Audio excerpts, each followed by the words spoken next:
retired, no? Or dropped out of school, what happened to him?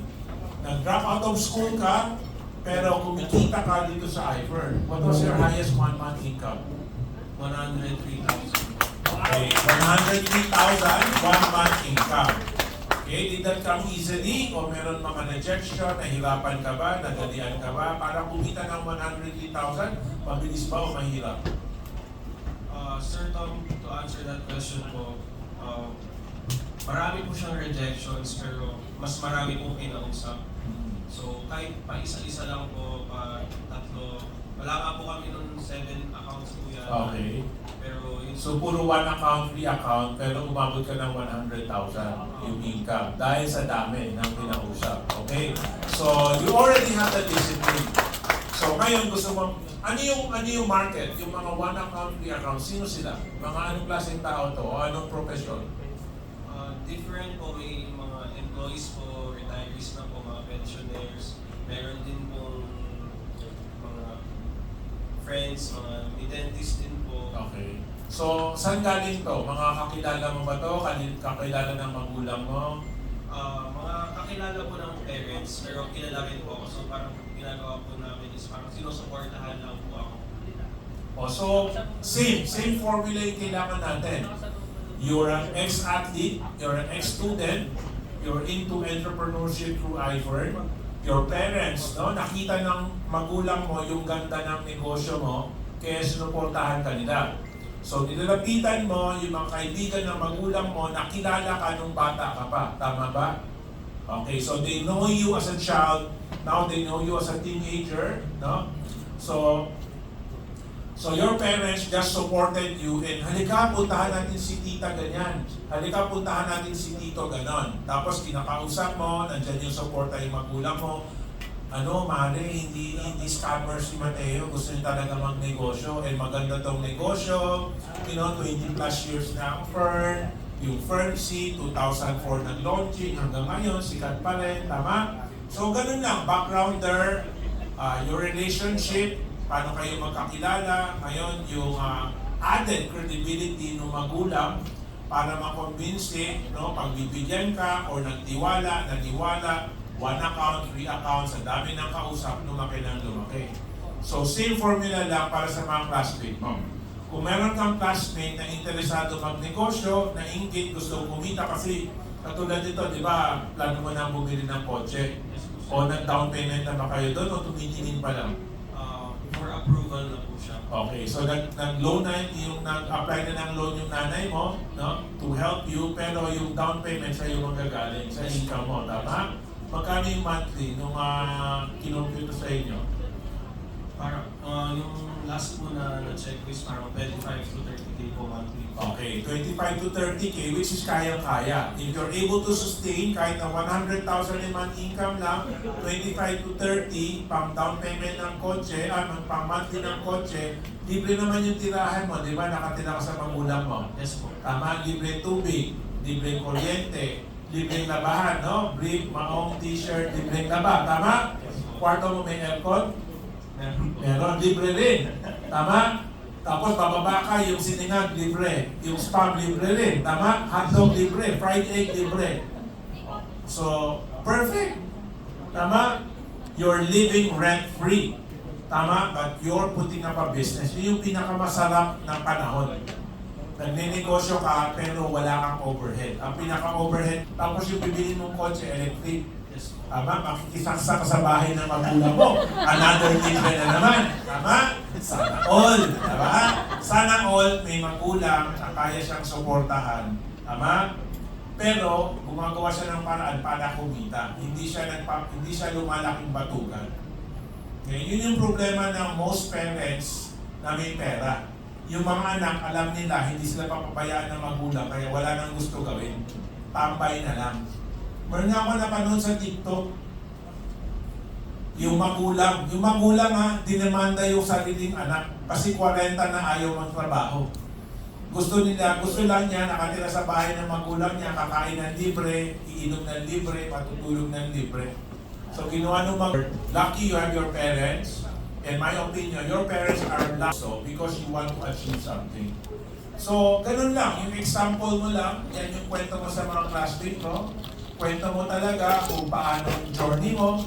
Merong oo, merong ayaw, merong gusto lang bumili ng produkto. Kasi wala naman tayo makakausap ng classmate na hindi bread. May benta ka pa ng silver fresh. Tama? Pinaka-worst na lang, walang paniwala sa vitamina. I'm sure naliligo din araw-araw, may chance ka pa rin makabenta ng sabon. Tama? Kung ayaw magpalit ng sabon, ayaw magpalit ng toothpaste, ayaw magvitamina, pwede pa rin nating bentahan ng kape.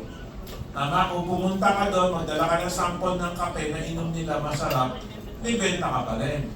Tama? Kasi basta yung sinasabi natin, daily result movement, hindi ka lang masiro. Basta hindi ka, you don't feel that rejection sa packages is the end of the world. Tama? Ayaw niya ng 11,990, kahit pa paano, bibili pa rin niya ng sabon, kape, tama? Hindi siya naniniwala sa vitamina kasi may kamag-anak sa balikbayan, nagpapadala, eh di huwag kang bumili ng vitamina, bumili ka ng kape, bumili ka ng toothpaste. Basta meron tayong alam na pag-explain ng produkto kahit one-liner lang. Kasi Mama Dan, panunin yung TikTok niya recently, nagpaspa kami sa Shangri-La. Yung spot dito sa labas siya doon sa vanity kit niya, meron siya dalang sariling toothpaste, nilabas niya yung toothpaste. Sabi niya kung ayaw niyo magka-cancel, itong silver fresh ang gamitin niyo. Yun, one-liner lang. Sabi niya kasi yung toothpaste na ginagamit niyo, pag pumasok na sa bibig niyo, nalunok niyo yung konti, ayun, yun yung reason kung ba't ka nagka-cancel. Ganun lang, one line lang. Diba? So, subtle lang yung alok, pero pag may nakapanood, uy, may napakinggan ako, sabi ni Mama Dan, yung toothpaste daw natin nagkaka-cancel. Meron ang interested sa product natin. Ganun lang. Same lang yung journey. Kasi, ang iniisip mo, na-reject ka naman ng mga classmate or hindi mo pa na-attend? May attempt po ako pero usually po sasabihin nila na ibabanggitin pa sa parents, ask ko sa parents. Pero pag nag-follow up po ako, parang negative yung magulang kasi. So, yun yung babaguhin mo yung script mo. Diba? Don't ask them, bro, pwede mo ba ako set ng meeting sa parents mo? Meron akong bibigay na kape sa kanila. Tama? Huwag mo na pamunahan kasi, Ma, gusto ka na makausap ng classmate ko dati na nag-drop out, ngayon nag-networking siya. Aalukan daw kayo. Eh, syempre, automatic no kagad yung parents. Tama? So ngayon, nag-uumpisa ka pa lang naman, di ba? Hindi pa naman ubus yung kaibigan ng magulang mo. Tama? Marami pa tayong pwedeng lapitan na kaibigan ng magulang mo. Kaya, pwedeng, we take the time first, kumbaga sa chess, bago natin makuha yung hali, kailangan maraming moves, may plano muna para makuha mo yung hali. Tama? Gusto mo makuha yung mga classmate mo eh. Paano ba natin makukuha? Lahat naman ng estudyante ka-age mo gusto magka-kotse. Tama? Di pag lumabas na yung kotse mo, post muna tayo, tapos post tayo, income 100,000, 80,000, 120,000. Kumbaga, magpakita muna tayo, kahit mag-like sila o hindi, nanonood sila. Pag nakikita na nila yung resulta mo, lumalakas na yung chance mo, makuha sila. Tapos kung mayroong reunion, mayroong celebration, hindi punta ka. Diba? May kainan, anin kayo. Mag-libre ka, burger. Balya lang yan sa'yo. Kumikita ka, sila, allowance lang sila eh. Ano ba yung mataas na allowance? Sa mga classmate mo na alam, magkano per week or per month ang malaking allowance? Daily po 500. Oh, daily 500, ha? Ganyan ba sa mga pamilya nyo? 500 pa daily allowance? Sa UP kasi siya nag-aaral, ha? Sa UP. UP. Okay, so normal yung 500. Si JD, binigay ko 500. Sabi ni Madam, baby, alam mo sa totoo lang, kulang yung 500. Dapat 1,000 per day ang allowance si JD. Sabi niya kasi yung French fries pa lang, 100 na yata. I forgot, may sinabing awang sa akin si Madam kasi Lasal eh. Diba ang alam ko yung French fries yun, hindi yung French fries na pang-canteen. Ang French fries na potato corn. Mga social yung mga brands. Kahit yan ako, savior, mga brand din yung nasa loob eh, di ba?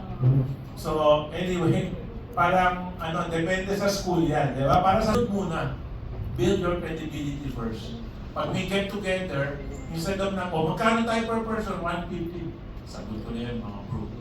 Diba? Ibaksak mo yung 1,000. Chicken na yun sa'yo. Kasi after, pag tapos na magbayad, sasakay ka na sa electric car mo. Tama?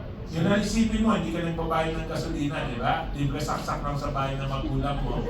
Yung 90 feet mo, libre mo ang classmate mo, hindi bale kahit hindi sila ngayon mag-join. Pwede naman, timer ka naman bagong on, sila nag-iisip pa lang, nag-iipon pa, ikaw meron ka na naman bago.